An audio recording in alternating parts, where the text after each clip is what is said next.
Angela Cherby, Fred Film Radio from the 35th Torino Film Festival, and we are here with Zefrey Throwell, one of the most difficult surname to pronounce for us. You know, Throwell is really complicated. Blame my mother. I know.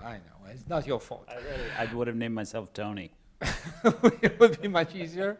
Well, you are co-director with Josephine Decker of Flames, which is in Festa Mobile, in the Festa Mobile section. And if we want to be simplistic, we can call it like a documentary, but it's much more than a documentary. It's like a intimate diary. It's a lifetime diary. It's some kind of performance movie. It's a lot of stuff. How did you build this up? Well, Josephine and I don't agree if it's a documentary or a narrative film. Exactly. So this you see? Yeah, it premiered at Tribeca as a narrative film, and then it recently won an award in New Hampshire as the best documentary. So there's really no... so you don't know, but nobody knows, actually. Nobody knows, Nobody knows. Yeah. And you name it Flames, which should be, I mean, to me, was like the flames of love, the flames of passion, the flames of art. Which kind of flames do you want to tell us about? Yeah, well, I mean, there's also, the flames of destruction, right? That something that burns. Everyone hopefully has fallen in love somehow, and we think in the moment of love that it is forever, that they're the one. It has happened. I will be married, children, everything. And so often I have been wrong about this. And I think many other people as well, although I won't speak for them, right? They speak for themselves. Yeah. But this moment of thinking that this is the one, and then being wrong, and then what happens afterwards, this is really what the movie's about. So basically, you and Josephine decided to film your love life from the beginning to the end, and to after the end too. And you say one thing that was really enlightening to me during the film. You say you thought it would have been a good idea, but you didn't know that it was like a hidden sabotage of your love life. Did you still think that? I think it was a terrible idea.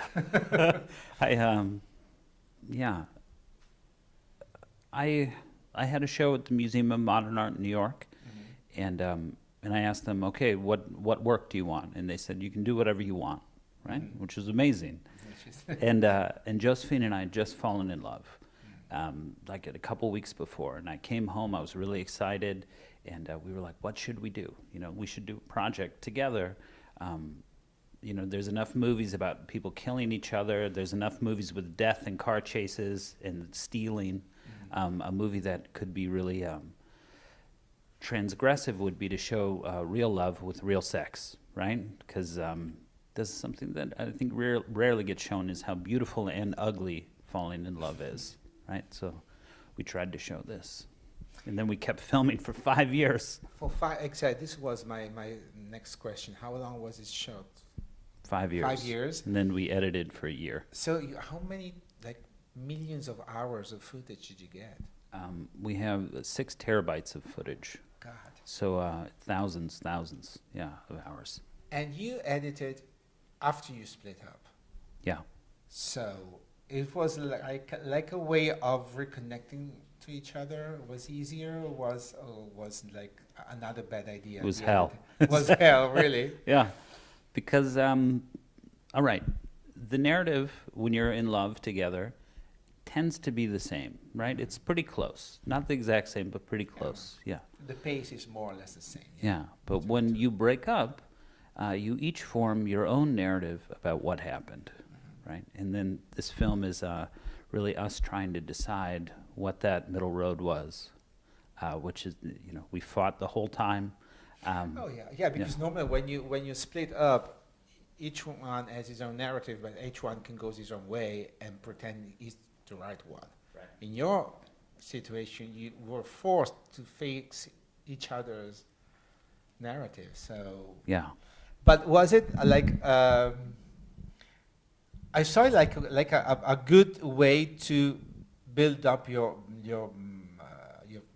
build up a friendship again, probably, because the end of the film shows you the two of you laughing in the street like two good friends. Is it right? Yeah. Am I right? Yeah, I would. It's always. I mean, you have exes, right? Some good, some bad, some that you enjoy a certain part of them very much, right? It's a great part, and you love their sense of humor or something about them, their taste in art, whatever it is. But then there are other parts that you can't stand, right? And this is why you're not together anymore. And we are still friends, but we will never get back together.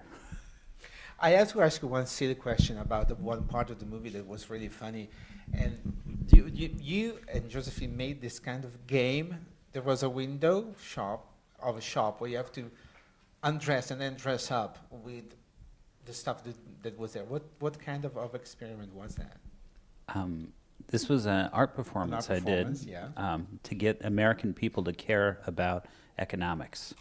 I'm a socialist, and when you talk about socialism in America, people laugh at you, right? The first thing, the only thought is capitalism in the United States, and so this was a way to try different economic models to see if people would respond better, right? Instead of being broke, you're naked, and then you have to be naked all day, right? Like poor people are poor all day, and so we played this game in public. Because if you're broke in public, you know? Yeah, you're broke always. Everyone knows you're poor. Yeah, exactly. Which kind of life is a film like yours going to have, besides the festival circuit that you are just going through? It was bought by Film Rise in the United States, and they are going to release it on the day before Valentine's Day.